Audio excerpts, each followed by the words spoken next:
Look, I didn't do anything wrong. Just a harmless joke about a fling while traveling. But he didn't laugh. He said it was cheating, packed his case of evidence, and handed me papers I never thought I'd see. Before we dive deeper into this story, I have one small request. Please subscribe, drop a like, comment, and hit that hype button to boost this channel so more people can discover these incredible stories. It started at the dinner table, the way things often did, with me feeling restless and itching for a reaction. Ethan had been quiet all evening, staring at his plate, barely answering when I asked him about work. I hated that silence, hated the way he seemed so self-contained, like nothing I did could rattle him. So I leaned back in my chair, swirled my wine glass, and said with a laugh that maybe when I took my next vacation, I should have a little fling, just to make things interesting. I smirked at him, waiting for a smile, for him to shake his head and admit I was funny. But his face hardened instantly, his jaw tightening, his eyes fixed on me like I'd crossed a line I couldn't see. He said flatly that what I'd just described was cheating, no matter how I tried to dress it up. I rolled my eyes and told him he was paranoid, that it was just a joke, that normal couples teased each other all the time. I said he was acting old-fashioned, that I wasn't living in the 1950s. His silence grew heavier, and in it I felt that strange satisfaction I always got when I knew I'd unsettled him.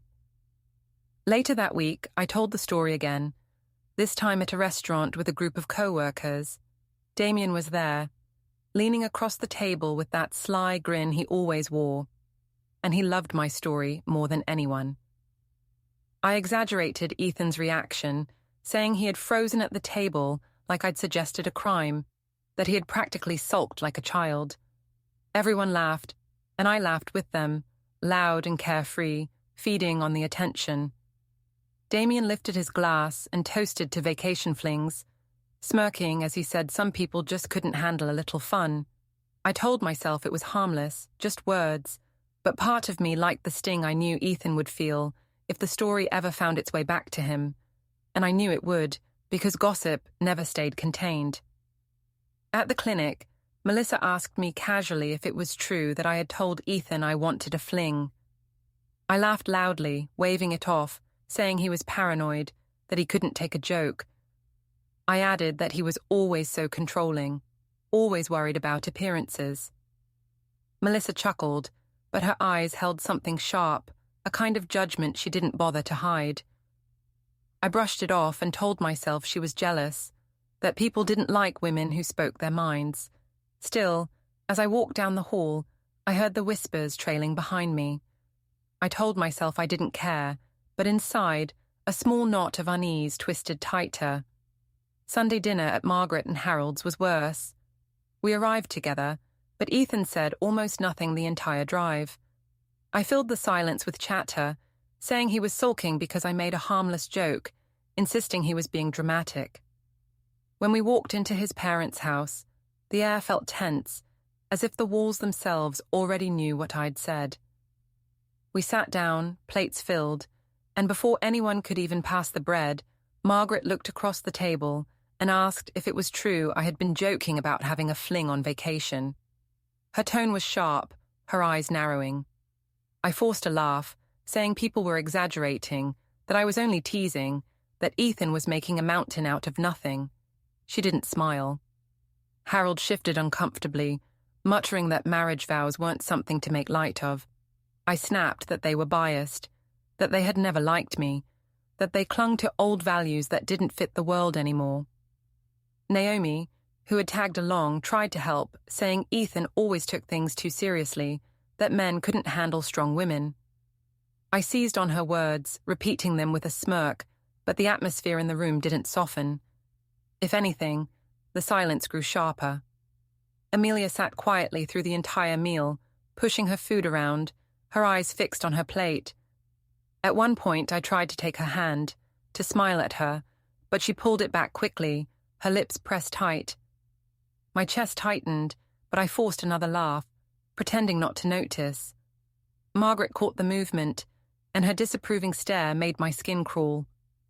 I lashed out, saying Ethan was turning our daughter against me, that he wanted everyone to see me as the villain.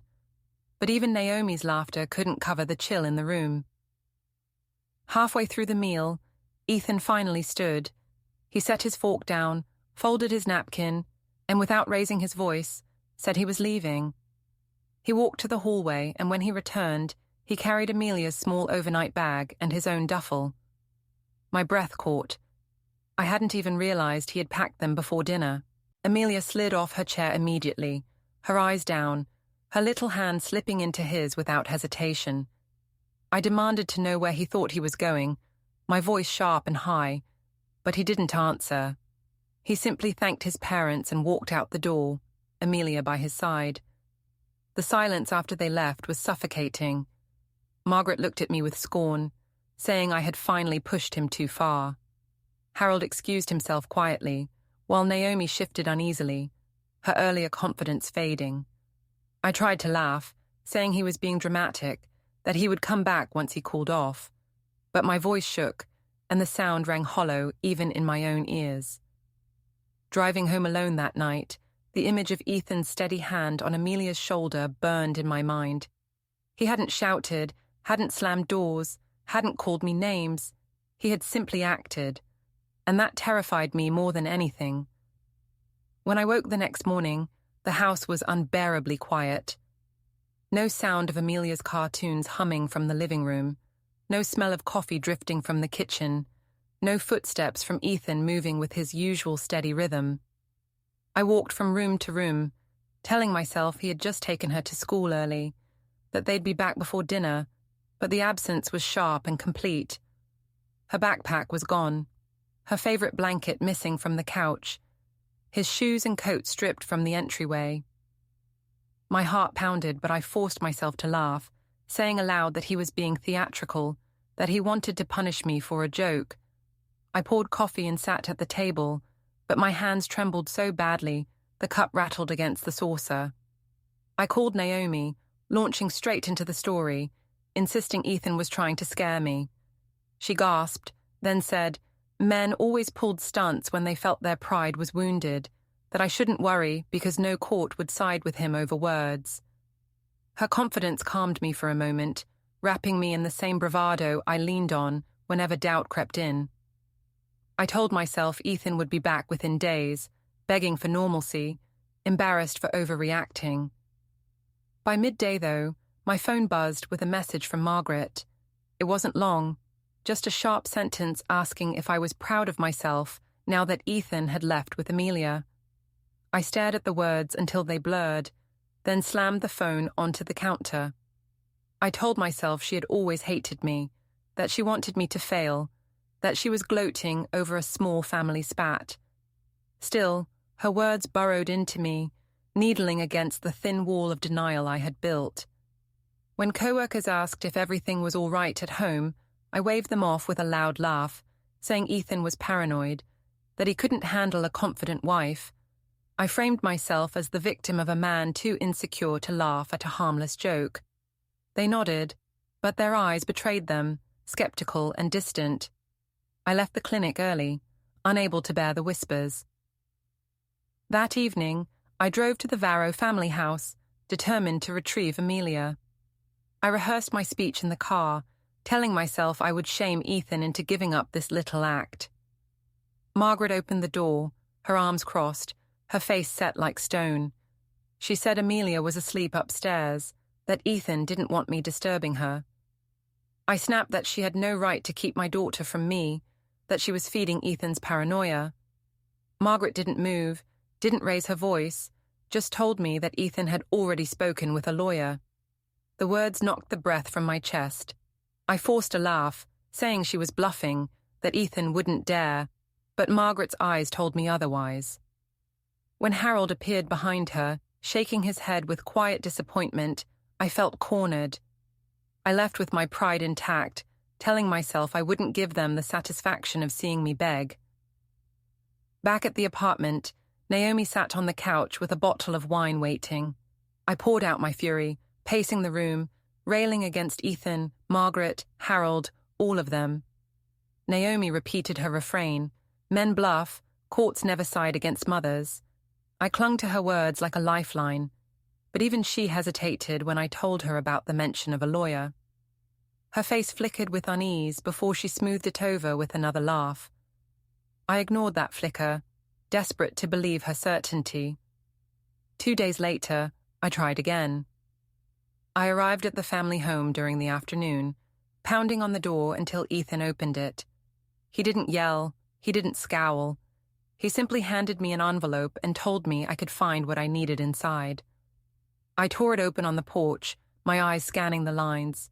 Separation documents, drafted, neat, stamped. My hands shook as I screamed that he was cruel, paranoid, destroying our family over nothing. He didn't answer. He simply closed the door and turned the lock, leaving me standing in the open air as neighbors peered through curtains. My face burned with humiliation. I shouted through the door that he would regret it, that no one would believe his lies, but the silence inside was absolute. When I returned to the clinic the next morning, the whispers were sharper. 2 nurses hushed their voices when I walked by, and Melissa gave me a look that was half pity, half scorn. I forced myself to smile, to act as if nothing was unraveling, but every laugh felt brittle. During lunch, Damien asked if it was true Ethan had locked me out.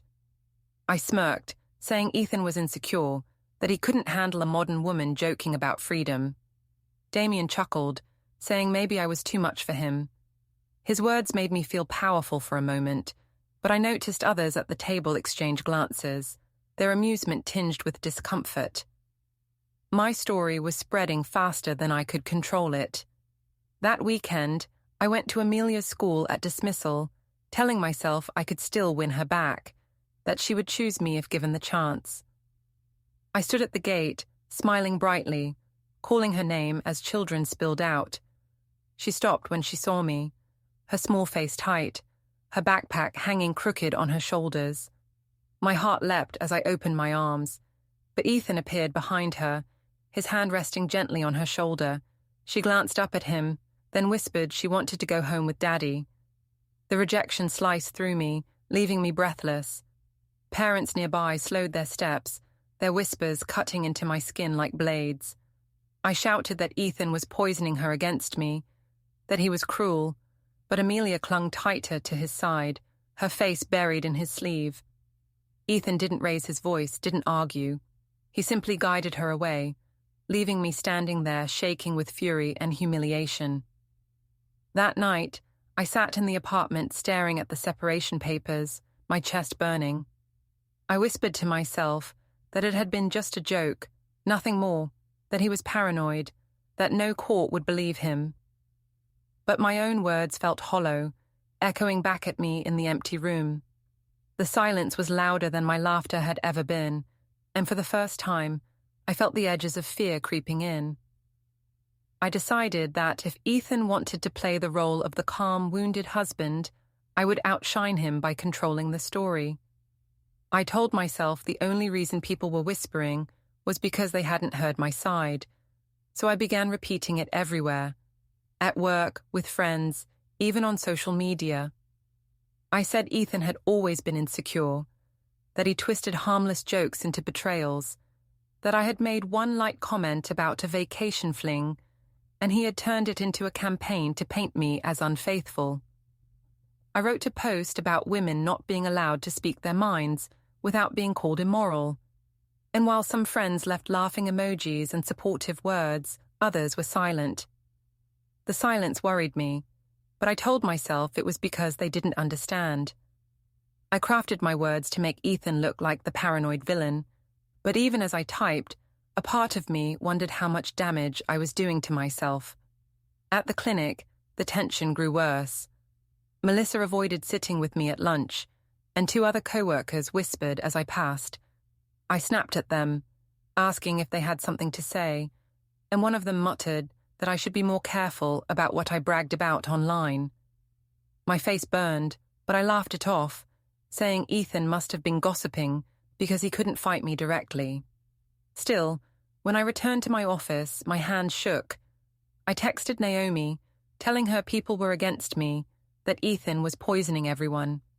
She replied that men always played the victim when they wanted control, that I just needed to stay strong. Her words steadied me, though her tone felt less certain than before. By Friday, I couldn't stand the silence anymore. I drove to the family house again, determined to face Ethan. When I knocked, he opened the door only a crack, his expression calm but firm. I tried to push past him, insisting I had the right to see Amelia, that he couldn't lock me out of my own home. He held steady, handed me another envelope, and told me it explained everything. My fury boiled as I tore it open right there on the porch. Inside was a formal visitation schedule, typed neatly, stamped with his lawyer's name. My stomach twisted as I read the lines, detailing the hours I would be allowed with my own daughter. I screamed that it was disgusting, that he was turning our family into a courtroom battle over nothing. He didn't raise his voice, didn't argue. He simply closed the door again, leaving me shouting at wood and glass while neighbors peeked from their windows. The next morning, I went straight to Naomi's. I shoved the papers at her, demanding she tell me Ethan couldn't get away with this. She frowned as she read, her eyes flickering with worry, but she forced a laugh, saying lawyers like to scare people, that nothing was final. I clung to her reassurance, though I noticed she avoided meeting my gaze. The first crack of doubt in her loyalty unsettled me more than I wanted to admit. On Monday, the humiliation grew worse. Amelia's teacher called me, gently explaining that my daughter had been quiet in class, distracted, reluctant to participate. She asked if something was happening at home. I lied, saying everything was fine, that Amelia was just going through a shy phase. But my chest burned with anger, convinced Ethan was feeding her stories, making me look like the cause of her struggles. I drove to the school the next day, determined to see Amelia myself. I waited near the gate at dismissal, smiling brightly as children poured out. When I spotted her, I waved, calling her name, my arms wide for a hug. She stopped, staring at me with wide eyes. For a moment, I thought she would run into my arms. But then Ethan appeared, his hand resting gently on her shoulder. She whispered something to him and pressed closer. When I called again, she shook her head and clung to him. My heart cracked. Parents slowed their steps, staring at me as if I were some intruder.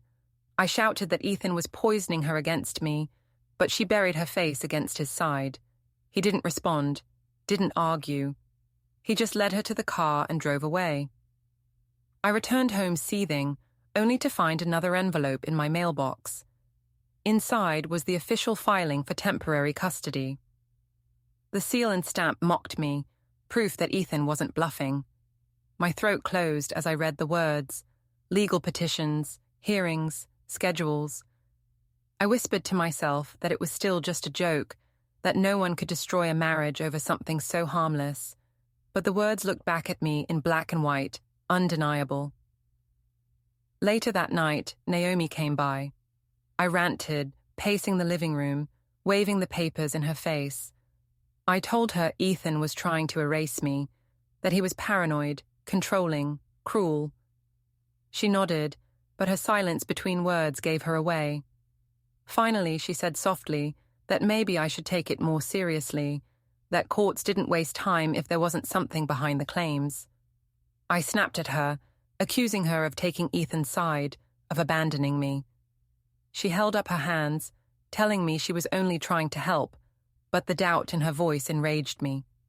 I told myself everyone was turning against me, that they were blind to Ethan's manipulation. That weekend, I made one last desperate attempt to confront him. I stood on the porch again, pounding the door, shouting that he couldn't erase me. This time, when it opened, Ethan wasn't alone. His lawyer stood beside him, folder in hand, eyes steady. He explained calmly that I was not permitted inside, that all arrangements were now through official channels. He handed me another packet of papers, thick and heavy, full of deadlines and legal terms. My voice shook as I screamed that they were conspiring, trying to destroy me. Ethan didn't respond. He stood silent, his expression unreadable, while Amelia peeked again from the stairs. For a moment, her small face appeared pale and uncertain. I reached out, calling her name, but she quickly disappeared up the stairs. The door closed, leaving me on the porch clutching papers, my neighbor's blinds twitching. I whispered to myself over and over that it had been nothing more than a joke, that Ethan was paranoid, that I was still her mother. But the papers in my hands told me the truth. The joke had become evidence, and the laughter had turned into silence that crushed me more than words ever could. I woke the next morning with the legal documents spread across my coffee table, their black print like a wall closing in on me. I told myself I had to fight back, that I could still win the narrative if I made enough noise. So I went online, posting a long message about insecure husbands who couldn't handle a strong wife's humor. I wrote that Ethan was paranoid, that he was turning a joke into betrayal, and that women like me were always punished for being outspoken.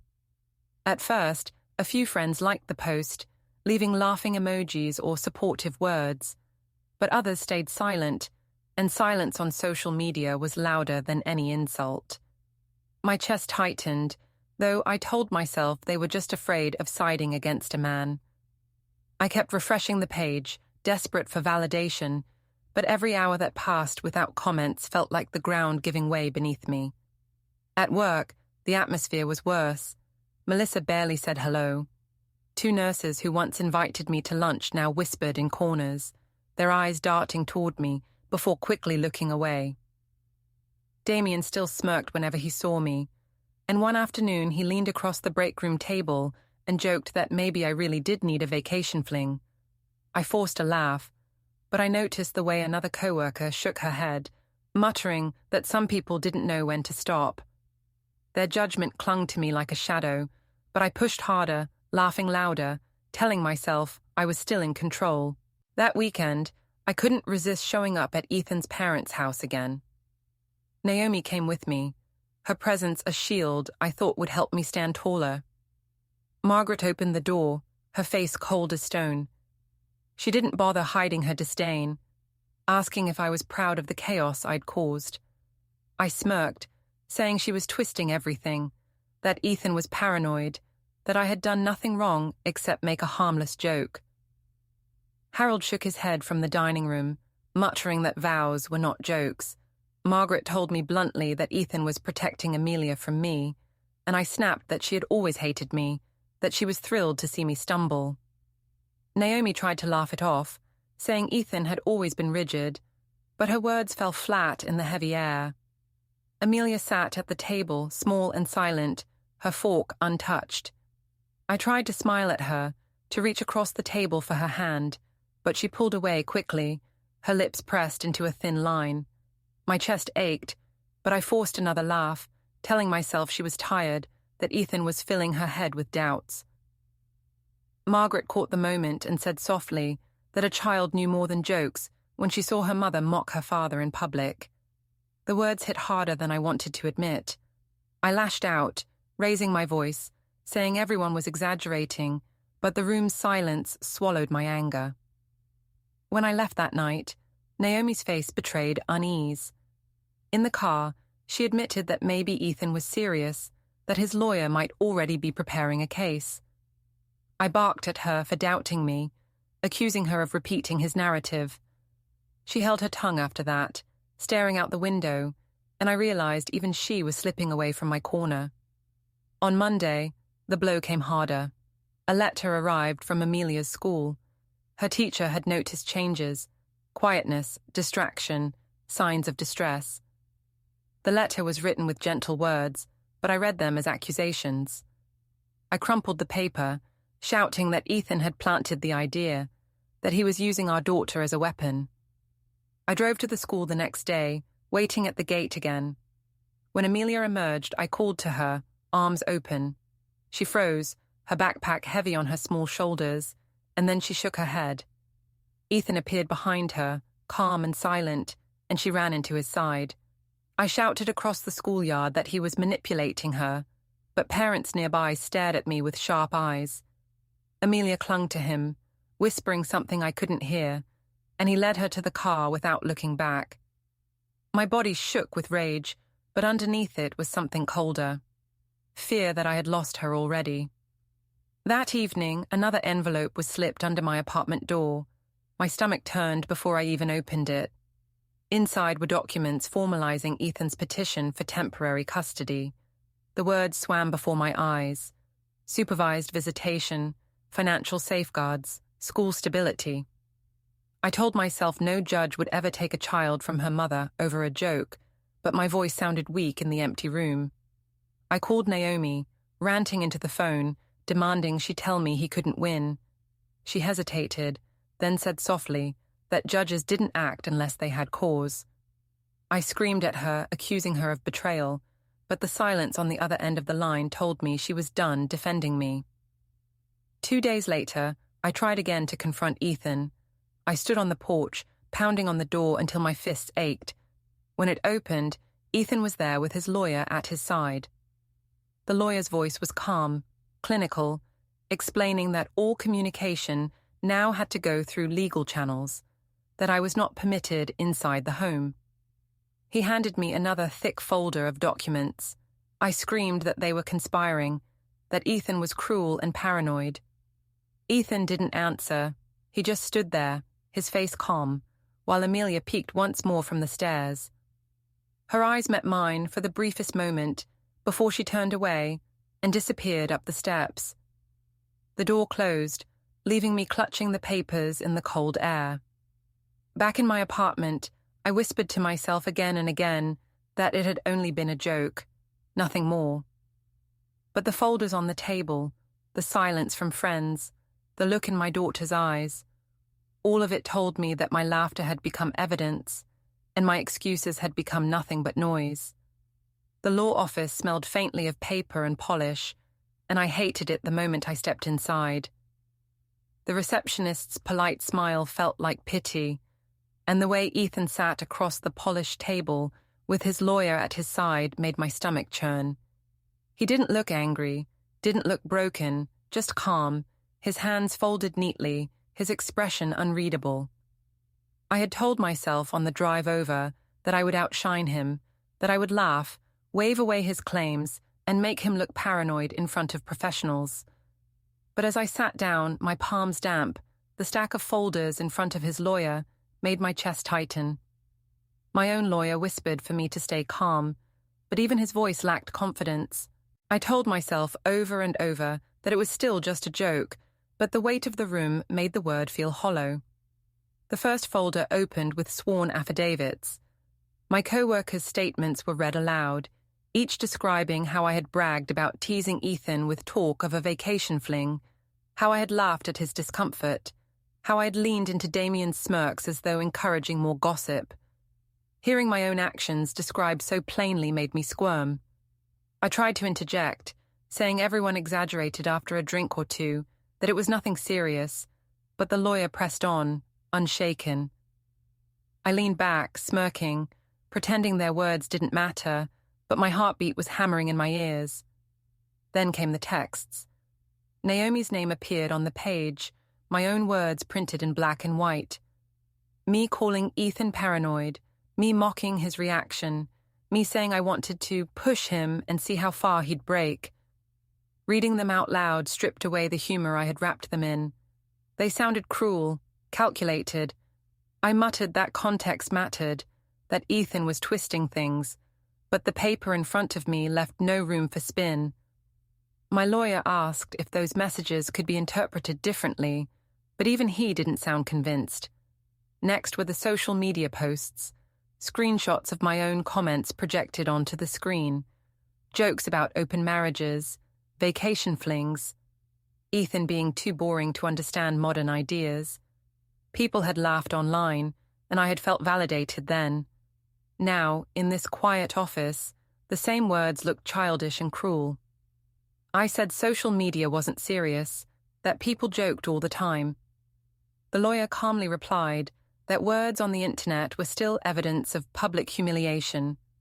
My throat tightened, but I forced a smirk anyway, clinging to the idea that if I acted unaffected, I wouldn't lose ground. The financial papers were next. Ethan's lawyer slid them across the table. Documents showing he had locked down Amelia's savings, frozen joint accounts, taken control of bills and expenses. He explained calmly that these were measures to protect the child's stability. I snapped that he was strangling me financially, that he was punishing me, but the lawyer's steady tone undercut my words. He framed Ethan's actions as responsible, measured, protective. The judge, I realized, would likely see it the same way. My lawyer shifted uncomfortably, and I felt the floor tilt beneath me. The last folder contained Amelia's school notes. Reports from her teacher described her growing quietness, her lack of focus, her reluctance to join in class. My chest ached as I read the words, but I quickly pushed the feeling down. I said children were resilient, that she was fine, that Ethan was planting these ideas. But even I heard the coldness in my tone, the detachment. Across the table, Ethan didn't gloat. He didn't smirk. He just looked steady, calm, almost sad. His silence was unbearable, cutting deeper than anger ever could. When Ethan finally spoke, his voice was soft but devastating. He said he wasn't here to punish me, only to protect Amelia. He explained that he had endured mockery and humiliation, but once it began affecting his daughter, he had no choice. His tone wasn't vengeful, it was resolute. That steadiness made my defenses feel flimsy, my laughter brittle. He said this wasn't about revenge, it was about responsibility. And hearing those words in that quiet, measured tone, I felt something I had refused to name until now: fear. I tried one last time to twist the narrative. I accused him of being paranoid, of punishing me because I was confident, because I wasn't afraid to joke. I told the lawyer Ethan was insecure, that he had turned harmless words into a weapon, but no one looked convinced. Not Ethan, not his lawyer, not even mine.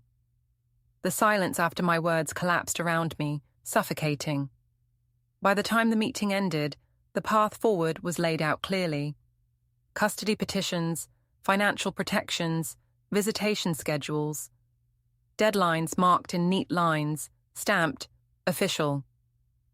My hands shook as I signed the acknowledgement forms. Ethan stood, gathering his papers calmly, thanking his lawyer. He didn't look at me with anger or triumph. He looked at me with pity. That expression burned worse than hatred. I went home that night with the folder heavy in my lap. I spread the documents on the table, staring at the words until they blurred. I poured a glass of wine, whispering that it was just a joke, nothing more, nothing worth this. But the stamp on the papers told me otherwise. Words had become evidence. Jokes had become humiliation. My laughter had become the very rope tightening around me. Later, Naomi came over. I tried to tell her everything, to make her say Ethan was paranoid, but even she hesitated, her voice softer, uncertain. She said, maybe I had gone too far, that courts didn't move unless there was something real behind the claims. I shouted at her, accusing her of betrayal, of siding with Ethan. She held up her hands, but I saw the truth in her eyes. She no longer believed me. I was losing more than a marriage. I was losing the story, the control, the audience I had once thrived on. And Ethan, with his silence and his papers, was winning without even needing to raise his voice. The courtroom was smaller than I imagined, but its silence pressed down like a heavy weight. I had told myself all week that this would be my chance to set the record straight, that once a judge heard me, Ethan's act would unravel. I pictured myself explaining calmly that I'd only made a joke, that my husband was paranoid, insecure, and cruel for dragging me here. But the moment I sat down at the table, the reality hit me. This wasn't a stage I could control. Ethan sat across from me with his lawyer, both of them calm and composed, their papers stacked neatly. I shifted in my chair, trying to look confident, but my hands were damp and my throat dry. The judge began with Ethan's lawyer, who presented the case with quiet efficiency. Witness statements came first, co-workers describing how I had joked about a vacation fling, how I leaned into Damien's smirks, how I mocked Ethan in front of others. Hearing their words read aloud made me squirm, though I forced a smirk, muttering that people exaggerated. The judge asked me directly if I had said those things. I admitted I had, but insisted they were jokes, nothing more. My voice sounded too sharp, too defensive. The judge simply nodded, expression unreadable, and I felt the ground shift under me. Then came the texts. Naomi's name appeared on the screen, my words in black and white, me bragging about pushing Ethan, calling him paranoid, mocking him for being too old-fashioned. I wanted to scream that context mattered, that Naomi had encouraged me, but the words stood alone, stripped of my spin. They looked cruel, calculated, impossible to dismiss. I tried to laugh lightly, saying they were private, never meant for anyone else. The judge's silence told me that excuse meant nothing. The social media posts followed. My comments preserved forever, glowing from the screen like neon signs. Vacation flings keep things interesting. My husband would never understand. He's stuck in the past. Friends had laughed and liked those posts, and at the time I had soaked in the attention. Now, in this quiet room, the words sounded mocking, humiliating, cold. My lawyer whispered for me to stay calm, but my pulse thudded so loudly I could barely hear him. The financial documents came next. Ethan's lawyer explained how Ethan had secured Amelia's savings, reassigned household bills, and ensured the mortgage and utilities were all covered. He described these as safeguards, not punishments. My stomach knotted as the judge asked me what steps I had taken to secure Amelia's stability. I had none. I stumbled over my words, saying Ethan was punishing me financially, but even I heard the hollowness. His preparations made mine look reckless. The final evidence was the teacher's report, descriptions of Amelia being quieter, hesitant, distracted. Words like withdrawn and anxious burned into my mind. I muttered that children were resilient, that she was fine, that Ethan was exaggerating. The judge's eyes narrowed, unimpressed, and my lawyer shifted uncomfortably. I knew then that my defense was crumbling. Ethan finally spoke. His voice was steady, calm, deliberate. He said he wasn't here for revenge, that he wasn't trying to destroy me. He said he was here for Amelia, to give her a stable home free of mockery and chaos. His words were measured, careful, devastating. He didn't accuse me of being cruel, didn't raise his voice. He just spoke of his responsibility as a father, and his restraint made him sound more truthful than I ever could. His silence over the past weeks hadn't been weakness. It had been strategy, and I realized too late how carefully he had planned this. When it was my turn, I tried to twist the story one last time. I told the judge Ethan was paranoid, insecure, punishing me for being confident. I insisted I had never cheated, that it was only a joke. I said I was being punished for humor, for daring to say what others thought privately. But the judge asked simple, direct questions. Why had I repeated the joke in public? Why had I mocked my husband online? Why had I dismissed his feelings in front of his family? My answers faltered, excuses collapsing as I scrambled. The silence after my stammered words was crushing. The ruling came swiftly. Temporary custody of Amelia was granted to Ethan. He would maintain financial control to ensure her stability. My visitation would be limited, supervised, until further review. The gavel's strike echoed like thunder in my chest. My throat closed, my vision blurred, but I forced myself not to cry, not to give anyone the satisfaction. My lawyer leaned close, whispering about appeals, about options, but his voice felt distant, meaningless. The judgment was stamped, the decision sealed. Ethan stood, gathering his papers neatly, thanking his lawyer with quiet dignity. He didn't look at me with anger or triumph. He looked at me with pity, and that expression hollowed me out. Margaret stood in the back, nodding with grim satisfaction. Harold sighed heavily, as though a weight had been lifted.